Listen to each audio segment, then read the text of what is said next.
Les travaux de construction de ce pont d'une longueur de 13 mètres sur 9 mètres de largeur ont duré 3 mois avec le coût total de $49 000.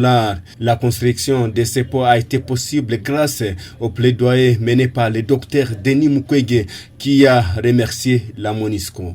Je voulais juste dire merci à la MONUSCO d'avoir accepté notre appel. Je venais de dire que ce pont représentait un danger pour les malades qui venaient.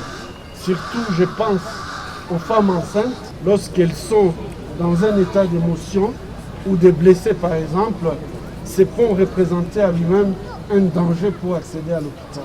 Pour M. Christian Tchibamvunya Karocha, coordonnateur de CPD, une structure qui a construit ce pont, a dit que ce dernier va faciliter l'accès de la population à l'hôpital de référence de Panzi, mais aussi faciliter les services de sécurité à faire leur travail. Le représentant du chef de la MONUSCO, Sud Kivu et Maniema, M. Mohamed El Hassen, a demandé à la population de bien garder cet ouvrage. Nous demandons à Madame la chef de quartier de gérer ce pont, comme on dit, en tant que responsable, de veiller à sa bonne gestion, parce qu'il ne suffit pas d'avoir un ouvrage, mais il faut surtout les maintenir aussi, parce que les intempéries ne manquent pas. Nous demanderons aussi à notre partenaire, qui le remercie à l'occasion, parce que ce n'est pas la première fois qu'on travaille avec lui, de jeter un coup d'œil de temps en temps sur ça, parce qu'il y a une durée de garantie d'un ouvrage. La chef de quartier Panzi, Simire Bouendo, qui a coupé les ribas, a remercié la MONUSCO et le docteur Denis Mukwege pour avoir facilité la construction de ces ponts.